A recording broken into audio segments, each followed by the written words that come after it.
Last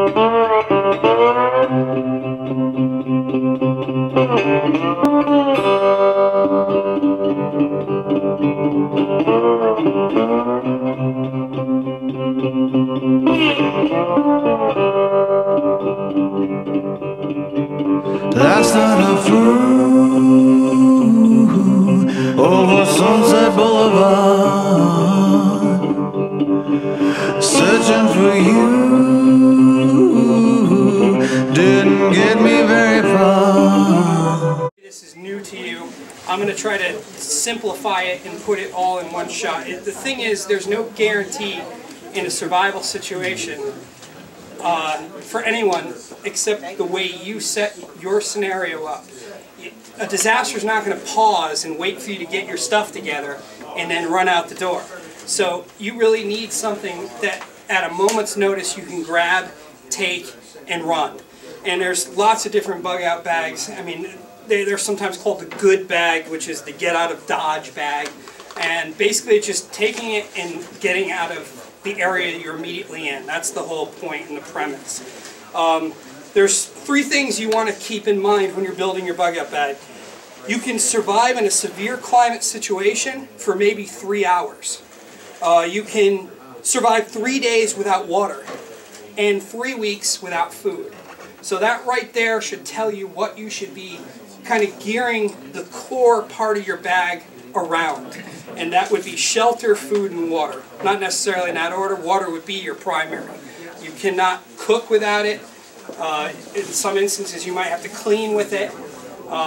When you're in a situation when you're out in the middle of nowhere, you'll probably not be doing as much cleaning of things, but have it open up to you where you can. The type of bags that you're going to want, what I call the homebound bag. That's going to be your mega bag. That's going to be the thing that's going to be in your house and have the majority of your stuff. You're going to want it near an exit of your house, and you're going to want it kind of concealed. You don't want it out in the open, and you also want some good footwear right next to it. Broken in like hiking shoes. Like ones you don't want brand new ones. You want ones that you've actually walked in and used for a little while, and make sure they're always right by that bag. Because I'm going to go into further a little bit later on, your feet are imperative. We're talking about a bug out bag where you're going out on foot. If your feet are no longer able to support you walking, your bug out situation has ended very quickly. And that's not what you want to happen. So shoes are a must and should be right there by that bag. Another bug out bag would be for your everyday travel. And this is particularly the one that's usually always in my car at all times. Most of the things that are in here are pretty much a lot of what you see here. I didn't want to take everything out. I took some of the things out, like the cooking stuff. And you want to tailor your bags based on the needs of the individual. Every person's going to have a different scenario. I'm an asthmatic, so I have to consider asthma as an issue. And allergies that go right with my asthma. So I always have to make sure I have antihistamines and different things like that. I have to stress that. You're going to prepare bags differently than what you do for, let's say, the husband will probably have the heavier bag. You want to give the lighter bag to the woman. And I don't mean to seem like I'm being chauvinistic, but we know that physically the men usually are stronger. So you want to tailor your bag around that. And I'm going to show you how I did that with my wife. How a lot of the stuff that I have is slightly heavier than what I put into my wife's bag. And so you keep that in mind. Are you diabetic? That's a huge thing. Are you glucose? You have problems with glucose. It's the food you pack. You got to make sure that that freeze-dried food doesn't have gluten, in it, because you're going to have issues. So these are all things, but that's what you have to assess. You have to sit down and look at each individual member of your family.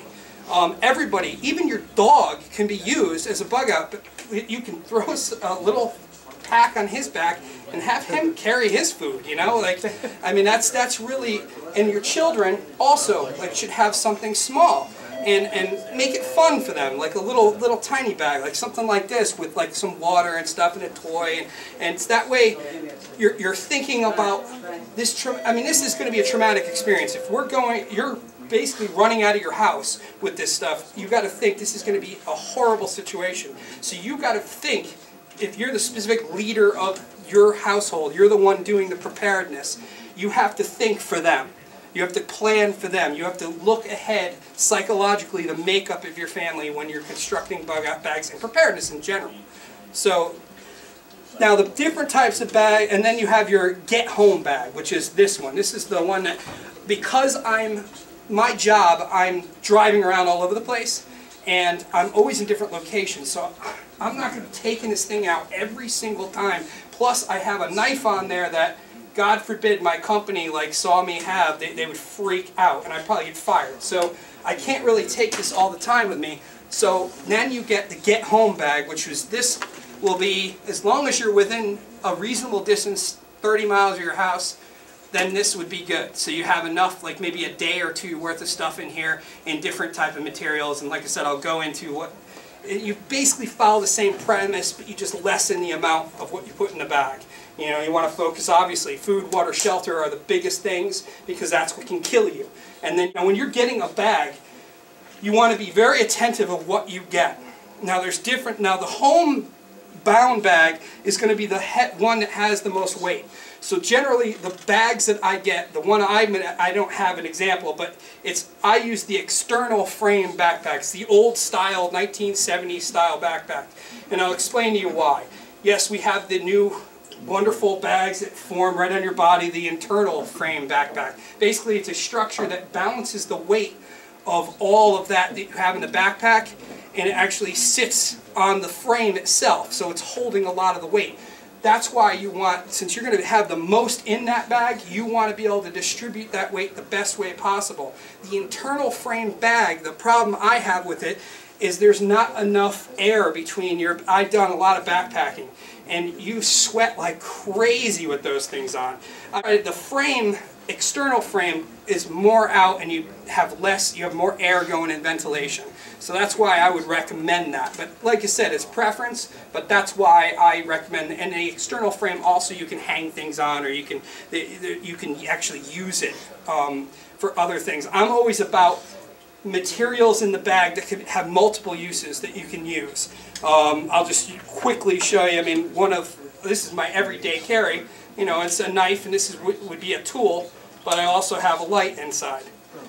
And so now I can use this when I'm cutting, camp in the middle, lighting everything, or I can just use it as a regular flashlight. So you're going to see a lot of those items. I like multiple uses out of the same item. Another thing with your bags. Does that light up when you have the knife out? Yeah. Oh yeah. Yeah. Pretty cool. Thanks. Yeah. This is the SOG light blade. My wife just laughs at me on these things, but. Basically, the bags you want to get, you want to keep the bags neutral colors. You do not want these bright orange bags. You do not want attention brought to you, because now prepping is becoming a little bit more mainstream. People kind of know, they laugh about it, but I'll tell you, in a bad situation and someone sees you walking with a red-orange bag saying emergency essentials, you're going to get assaulted.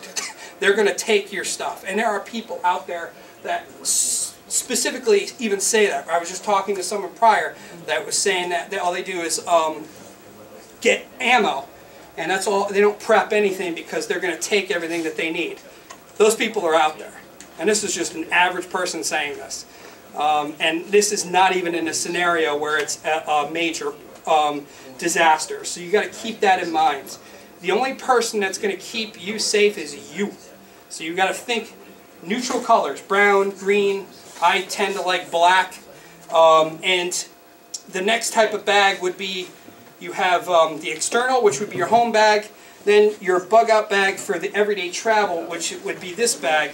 Now I'm a big Maxpedition fan, but what you want is preferably padded shoulders.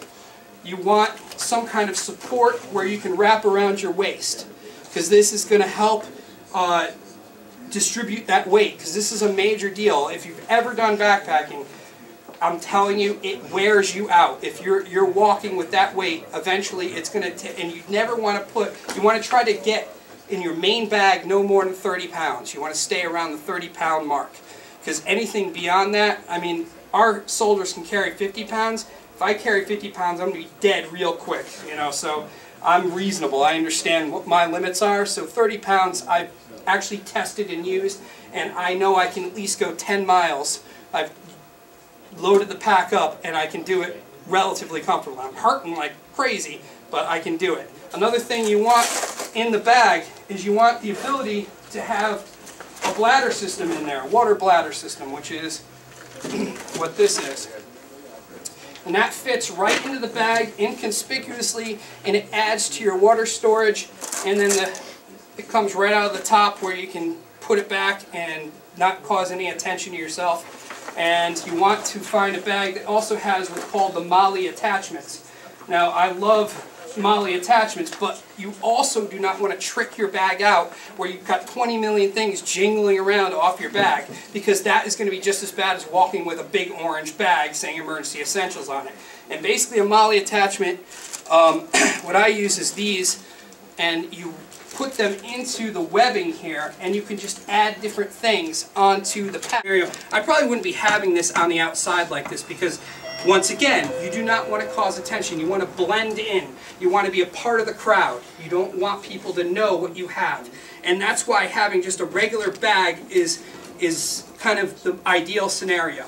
Yes, you are going to stand out if you have a hiking bag, but you try to keep with those neutral colors and hope for the best. Either which way, you have to support that weight. The regular bags that have no frame or any of this, which is most of the stuff you buy off the internet, are crap. I can't tell you any which, and I bought them. That was the first bag I ever bought, because I didn't really know. And as I learned, and then I actually put this thing on and walked with it, yeah, I wouldn't have made it a mile. So you have to think of these things. Now the Homeland bag, you have to have more of an emphasis on your shelter, because shelter is key. So what goes with the shelter? On this bag, here is an example. When I first was doing these bags, I had your regular tarps, where you'd use tarps for shelter. Well, there's one problem with that. It makes a lot of noise. These are nylon tarps, and I think these are 10 times better. They're just as strong, and one of the biggest things you're trying to do is keep the weight of this bag low. And a nylon tarp, it's the same material as a tent, only lighter, and has your little attachments to be able to nail this down. And it's, notice, no noise. Very limited noise, in case you have to keep. If you have this tarp making all this noise and you're trying to keep a low profile, it's not going to work out very well for you. Another bag, too, to think of is your office bag. Just something to keep in the office. And that's what they have here at Get Out Safe. This is such an awesome, I mean, it's $100 and it's got everything you really need. I mean, this could even be a get-home bag for the most part. But this is just another example to keep in mind, and this is very inconspicuous. That's where this would come in handy. It's super light. You'll be able to get home, and nobody's really going to think anything of it when you see you walking around with this item here. I took this off of my main bag, my Homeland bag as I call it. You want a compression sack with preferably a mummy sleeping bag. If you're a couple, you can save money. These things are pretty expensive. This one is one of the best. I don't chintz on certain things. You shouldn't really chintz on your tents. Don't get cheapo tents because they're going to fail you. Don't get cheapo type sleeping bags because they're going to fail you. And these, the reason why they're expensive is they're made with really good material and they're super duper light. I mean, this thing is minus 30 degrees. This is good for. And if you get a larger version of this, then you can actually snuggle with your wife or whatever and keep warm together. These are ways you can consolidate weight, thinking out of the box. Also, other items, because since where we live and we're thinking shelter, we're thinking sleeping arrangements, you should have a bed pad. I don't have it with me, but it's basically a foam pad. If you've ever done camping, what that does is it insulates you from the ground. You lose the most body heat laying on the cold ground, so you want to keep some kind of barrier. Now you could still do a Bear Grylls thing and throw a bunch of leaves there. That will have the same purpose. But you're going to try. You want to try to make things as comfortable as possible for you. That's why you have this. You're trying to help keep that morale up, keep you having the will to live. And that leads us to, if you're traveling, you need navigation. And this is something that people totally forget and seem not to remember. I don't know why. I'm completely going off out of sequence, but this is where I'm going to go at. This is an example. This is also another MOLLE attachment that I have on here where I can just pull it right off.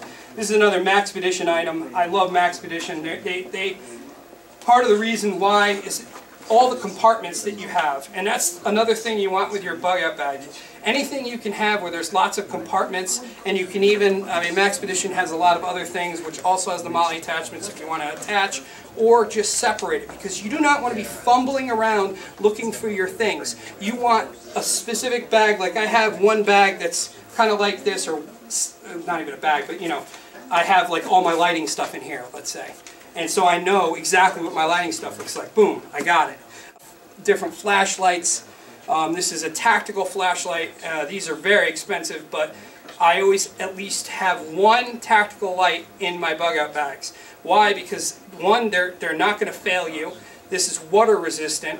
They're super bright, and you have different stages where you can have a strobe for communication. Say you need to be rescued. If you are in a situation where you need to be rescued, they're going to see that for sure.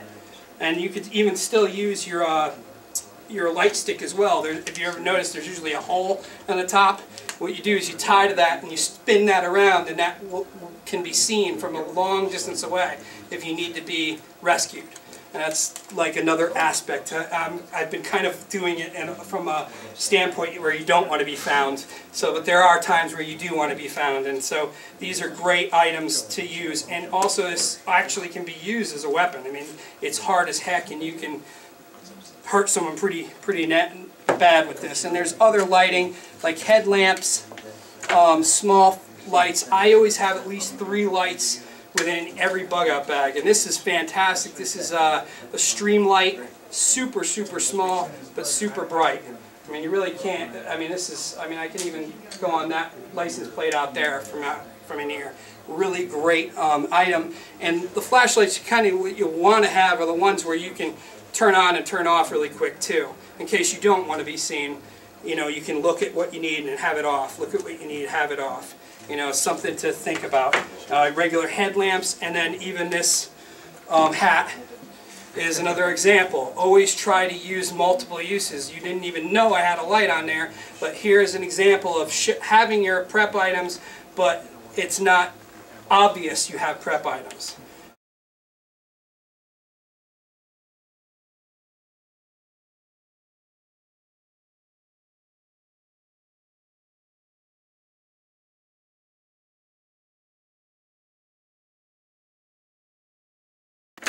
Because we live in the Northeast, you want to think along the lines of cold weather. These things are awesome. This is the Blizzard Survival Jacket. It's all compact. You can go look it up online, and literally you open it up, and it's just basically kind of almost like a glorified garbage bag. But it actually works and is built with a construction where you see these ridges that keep air, and it's actually being used by the military at this point. And the same company does the Blizzard Survival Bag. This thing is a must-have in this environment, because not only it's like a lightweight mummy bag. This is what goes right into my get-home bag because it's super light. And I sure as heck, like I said, you want to keep your tent and main shelter with your home bag, the heaviest bag. Like the sleeping bag and stuff like that would be with your heaviest shelf, but with your get-home bag, you want the lightest of light. And this thing, literally, you can cover yourself. I don't know if you can see, but it's literally, you can wrap it around you like a mummy, and you're basically a nice little baked potato inside this thing. So these are must-have items, and I highly recommend. Yeah, he's been dying to see that. Thanks, man. No problem. So now I'm going to go quickly through food and water. I have lots of cooking examples. Now I'll show you, this is for my get home bag, okay? This is just your regular canteen. I usually keep it empty because of weight issues, but if something's happening and you know something's happening, you've got to get out of Dodge. when you get a chance, now you have a container to fill. And what's great is, this is my cooking cup. And you can get this at canteen.com, that's where I got these. And right here is your stove. Flip it over, and Frank has the actual fuels they would use, these fuel tablets that you would put underneath, and basically you can boil water. I've seen them get water boiled within 3 minutes with this.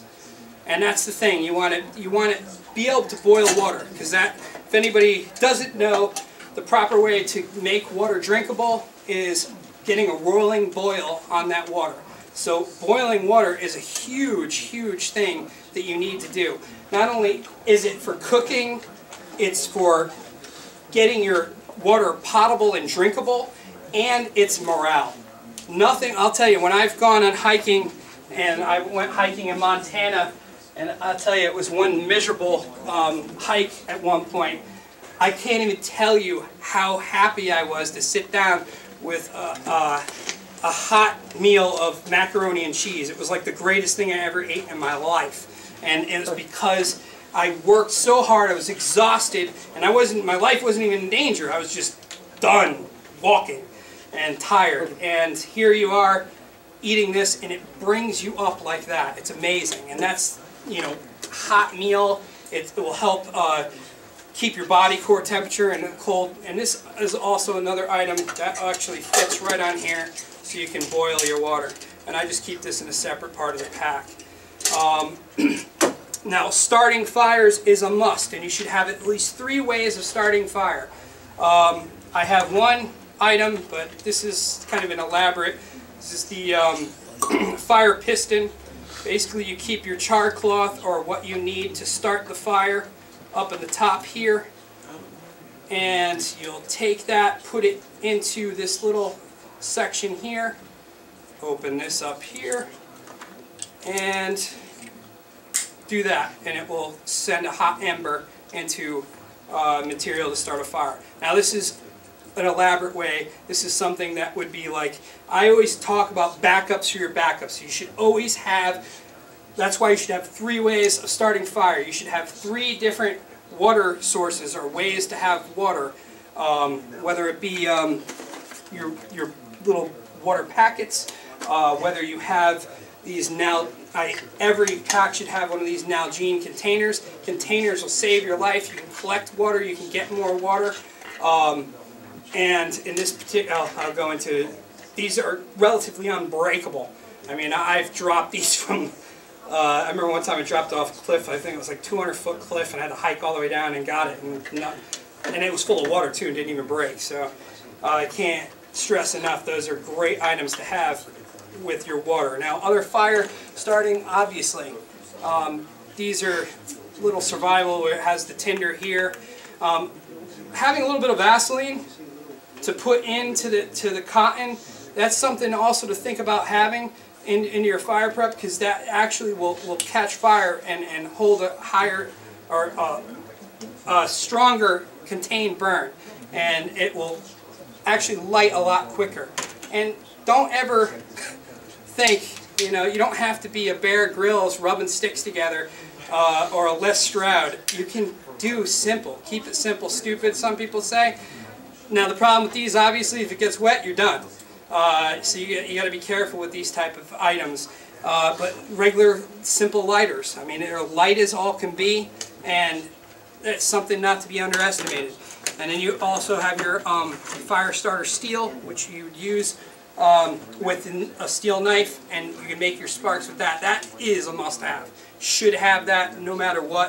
And Frank has an awesome item, which I have. I bought one of the big buckets, yeah.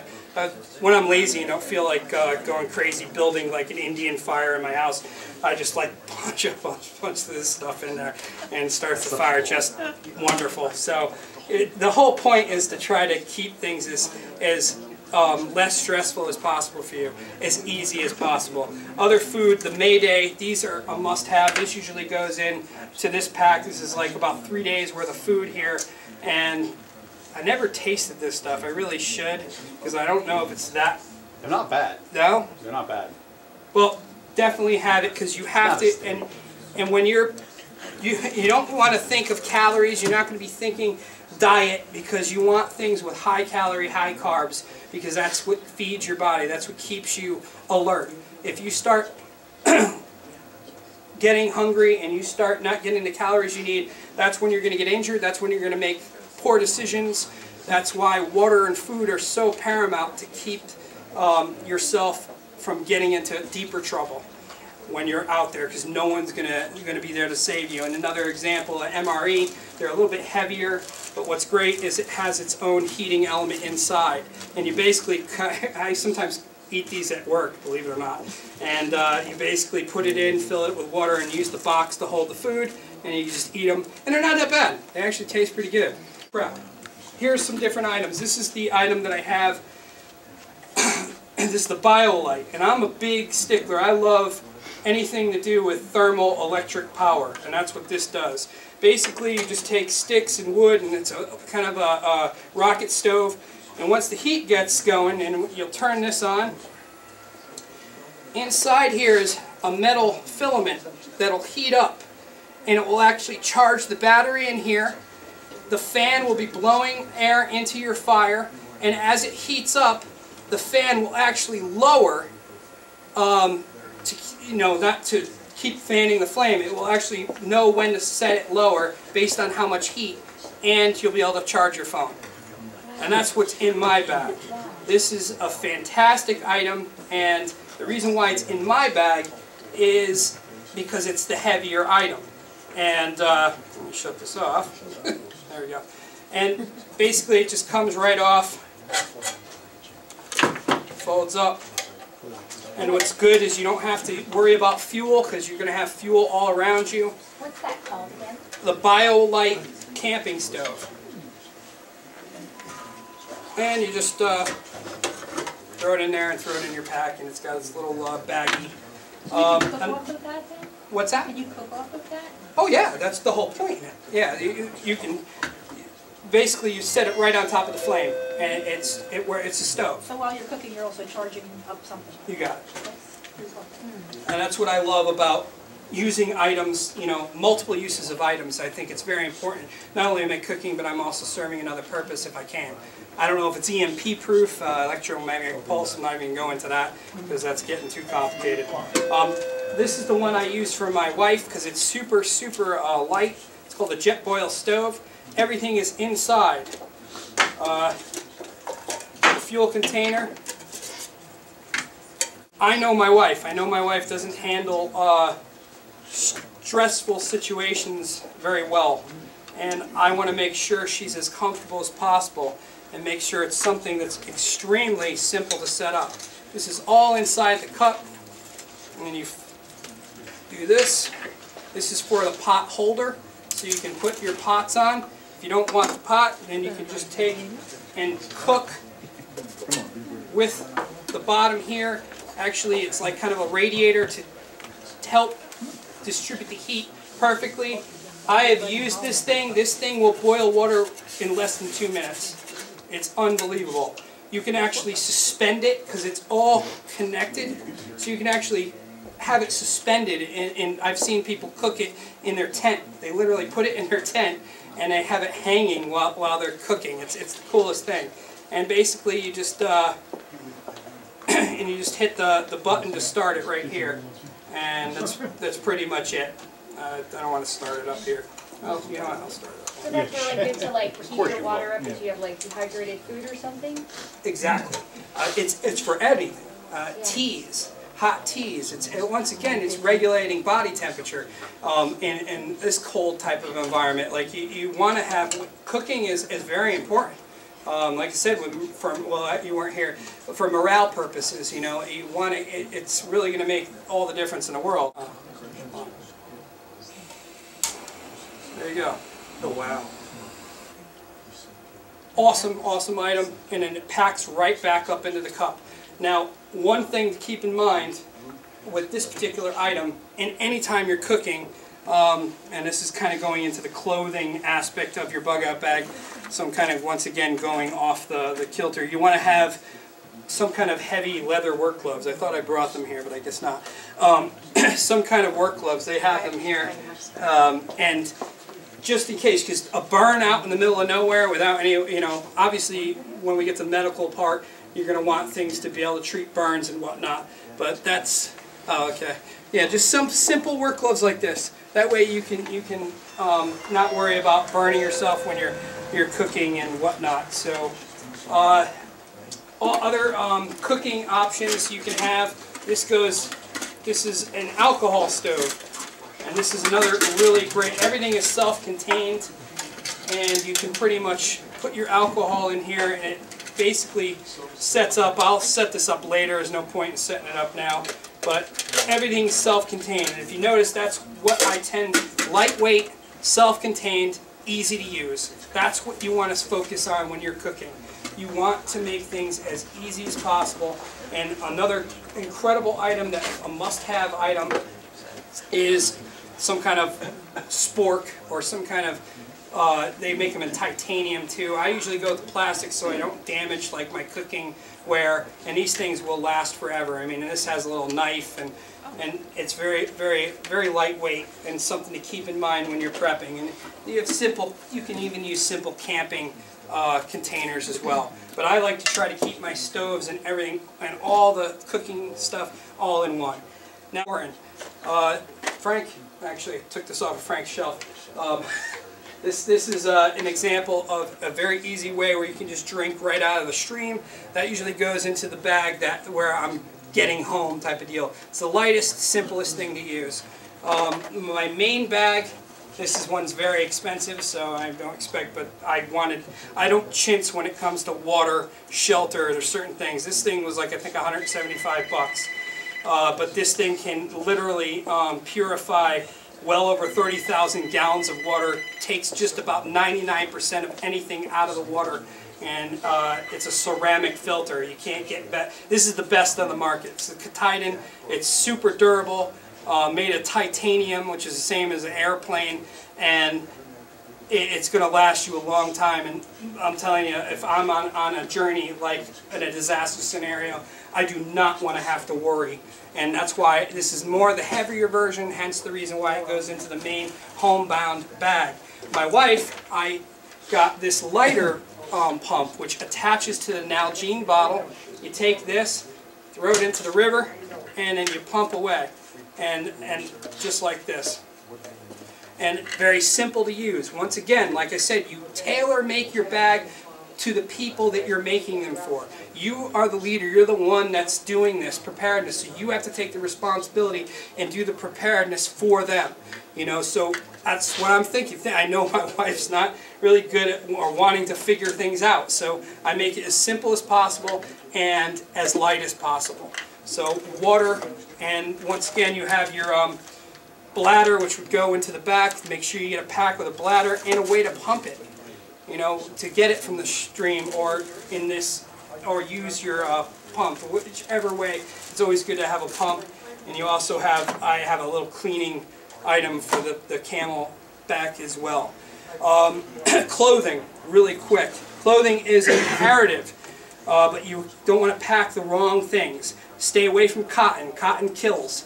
It does not hold, basically you'll lose all your body heat if it gets wet. It's just a horrible, you want to stick with polyester and nylon type of clothes. Frank actually has some really good clothes over in the side there, and you want to do in layers. You want to have your lightest layer, which would be your kind of underwear, kind of like long johns. Then you would do another layer above, like a long sleeve shirt, and then something over that, like a sweater or something. That's in the winter. You should deal with this bug out bag on a regular basis, just like you put away your winter clothes and your summer clothes. The bag should change. It should change every season. You should take your winter stuff out and put your summer stuff in during the summer, just like when you change your clothes in the house. That's what my wife does. She takes the winter clothes, puts it in a bin. Same thing. You should do the same thing with your bug out bag. That way you can keep everything up to date. Every 2 years you should go through your stuff and see what's expired or not. It's a chore, but you cannot buy peace of mind. I can tell you right now, all the preparedness I've done, every one of these storms that go in, it's been a blessing. I sailed through it while everyone else is freaking out. I mean, we're going to go back to navigation. This is extremely important. This is also Maxpedition. This is what I love about, they're very innovative. This is my map holder. It doesn't get wet. I can actually keep it confined. It's not obvious what it is. And this is just how I do it. And I have all my other maps. You should have maps for wherever you, and over here is in the compass. You know, compass, you have to have a compass. You have to know, at least, and also know which way is home. When you're at work, you got to know what direction home is. Because all you do is take that compass and you go that direction until you find things that are familiar, or you should really be familiar with your surroundings already. But the maps are a must. And what I do is I get not only a map of New Jersey, but this is an actual trail map. These are the trail hiking maps for right near my house, and then from my work. So I actually have all the trail maps from work all the way to my house. So I can literally be completely unseen by traversing through, you know, like hiking trails, and also never always look at like Google Earth. Use Google Earth to map out your ways around. Well, one great way to maneuver without being seen is follow power lines. And you can see them very easily on Google Earth. You can see the whole path. And I literally I found a path which I could follow the power lines almost directly to my house from my work. So these are just ideas to roll around in your head. Like I said, I'm not an expert. I'm just following common sense. You should have some form of radio. Now, mind you, these radios that say they have 30-mile radius, they do not. You will have maybe a mile or 2 miles tops on those things. The reason why is they're saying 30-mile because if you have like all these football fields with nothing in the way, yeah, you're going to get 30 miles. But reality, we don't live in that environment. So understand that the type of radios you're going to get are probably going to be used, let's say you're bugging out in your car. Hopefully that would be the best scenario. You'll be able to talk to each other while you're driving. Don't go there, that looks suspicious, try to turn over here. You can actually communicate to the person that's driving in front of you, or at least have a way to communicate to people in case you're away from the area where you're at. Say you had to go scout something while someone stays. You can still talk to each other. That's very important. And then you have to run into the issue with batteries. What I saw with battery, this is what I use. This actually is a solar panel by Goal Zero. Now, this won't charge everything all at once, unfortunately. Like it's like smartphones, it will not charge well. You have to get this item with the Goal Zero Q. I didn't know it. I found out later, and that's the thing. When you buy stuff, don't just throw it into your bag. Learn how to use it and know. Because if I didn't try to use this thing, I would not have known that it didn't charge my cell phone, and I would have been out of luck in a situation because I needed the Goal Zero added battery pack to do that. And this will actually charge with this your smartphones. And that's another item of communication. A smartphone is something that you should have because you can store tons of information on it. You can have survival things in there. You can have, it's like a mini computer. And that's what I look at it as. It's a little mini information center right there in the palm of your hand. Most people don't even use it for that, but I have tons of, including this book, which I highly recommend everybody have in their book. It's just basic survival skills. Excellent book. I actually have a copy of this in my smartphone as well, in case something happens. Backup for your backups. Is tools. Now, you don't want to chintz on these, the multi-tool. This is one of my favorites. It's the multi-tool. It's the Surge. This thing is phenomenal. I've beaten on this thing. I've used it as a hammer. I mean, it's held up. You've got pliers, you've got can opener, you've got knives, you've got screwdrivers. You have an awl where if you have to poke into something to thread through, that's what this is for. You have mini screwdriver. I mean, I use this thing every day, and it's partially for my work, but even so, it's so awesome. It's one of my everyday carry items, and I use it all the time. You don't realize it's like one of those things, that you don't know how you live without, you know, so highly recommend that. You should have two types of knives. You should have a fixed blade knife. The fixed blade knife, I mean, this is a really good one by Bear Grylls, comes with a fire steel too, to, you know, start a fire. This would be your main kind of chopping knife if you had to really work on heavy material. You want something with a really wide spine, something with a really good grip, and that's the fixed blade. But you also want a folding knife, which is why I have this. This is not only, this is my everyday carry item, but I also have folding knives in my bug-out bags as well. And this is for more sensitive type of things where you have to carve something or you have to make kindling. There's ways to make kindling where you make notches in it so it will burn better. It's like things like that. My wife, here's an example of me prepping for my wife. I make sure that it's no way she's going to poke herself because it's kind of a flat end and it's super grip. The grip is amazing. It's almost impossible to drop, and it also has an easy way of dropping it down on the side here. So I really did some shopping to find the ideal, and it has a glass breaker in the bottom. So I tried to think of something that would be most useful for her and easiest for her to use. And that's why I got this. So these are examples of folding knives and tools that you would have in your bug-out bag. And a notepad. Now, a lot of people, why would you need a notepad? Let me tell you, if you're in a situation where you need to remember something or something you saw and you had to explain and you're not in your right mind because you're like going through some horrible situations here, I highly, write in the rain. You basically can write in the rain with this, and it's basically you go Google write in rain notebook, and you should get a pen with it that can also write in the rain. A little bit more expensive. They're super small, and it's something just to keep note of things. This is very important, and you really want to try to build your own thing. That's what these bags are for, to keep. Now you can use plaid bags. I use these. I've always used these. They're hiking bags, and they just keep everything.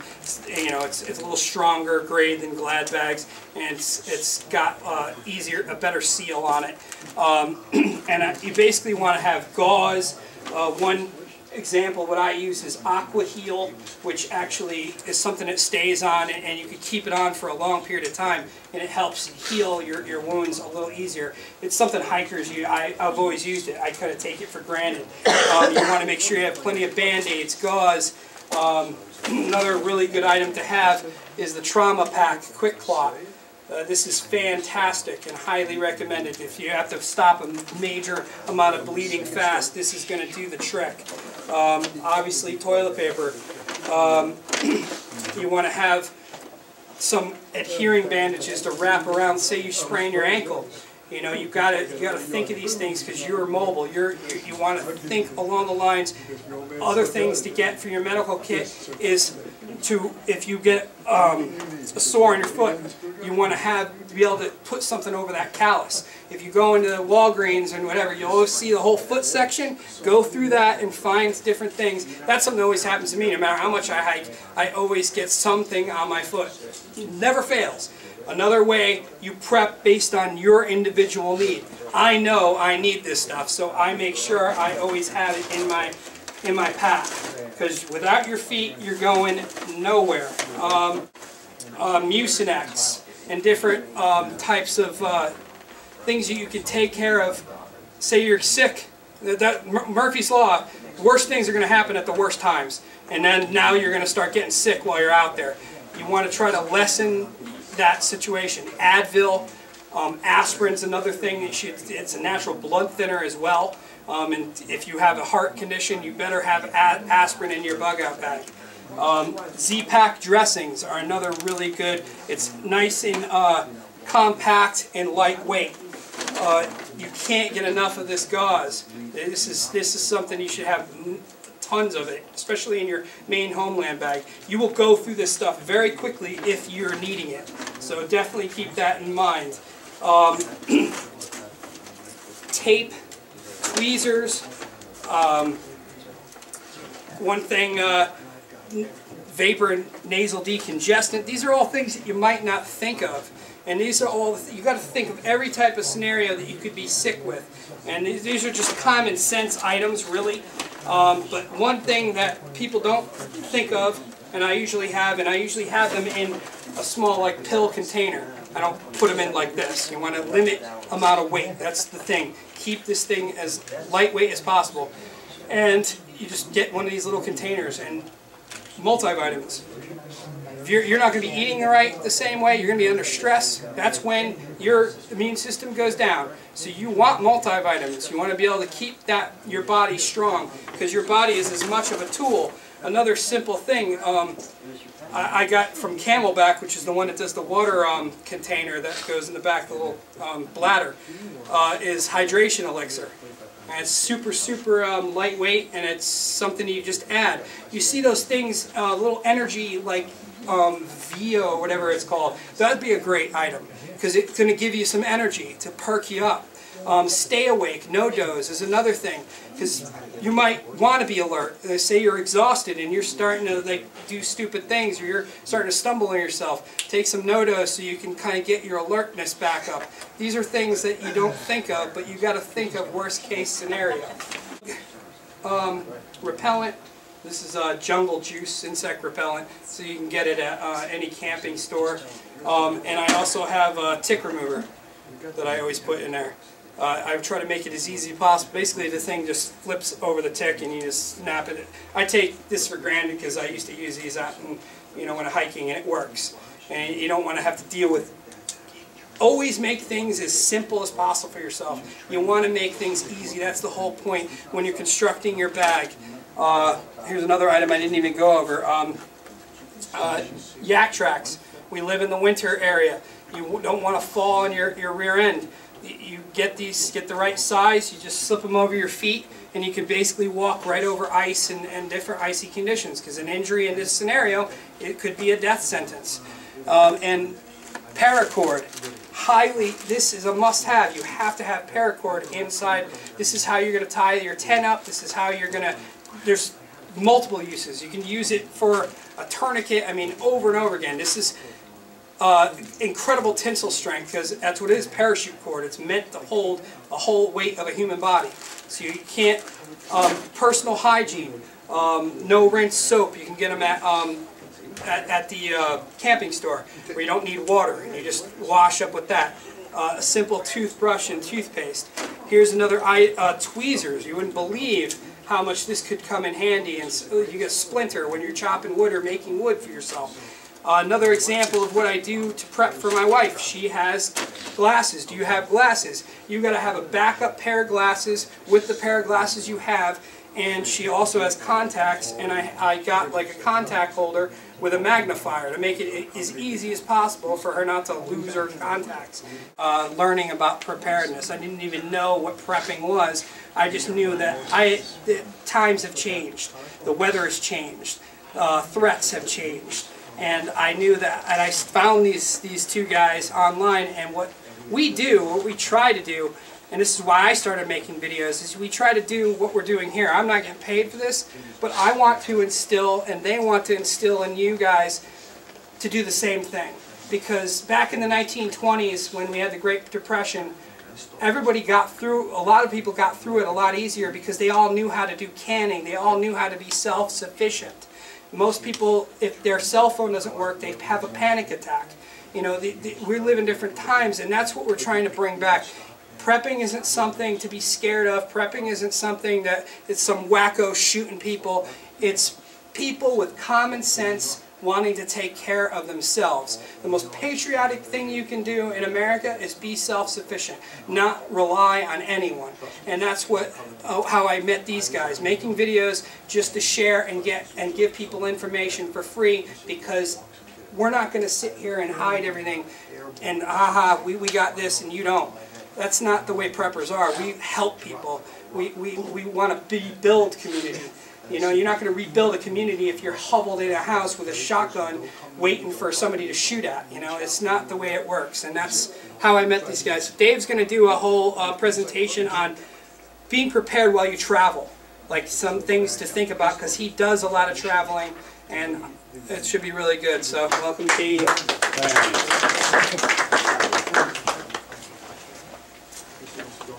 impressed. You wanted to stay at half an hour, and you only went to about an hour. So I did do an hour. no, I'm just giving you grief. So Oh, you actually, I suck. figured you'd go for 3 or 4. So just.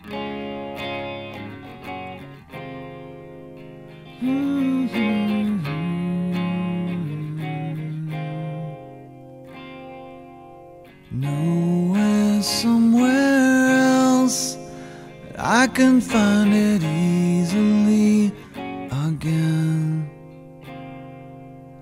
I could find the root to all my troubles if I had the real pills and not the simulated truth.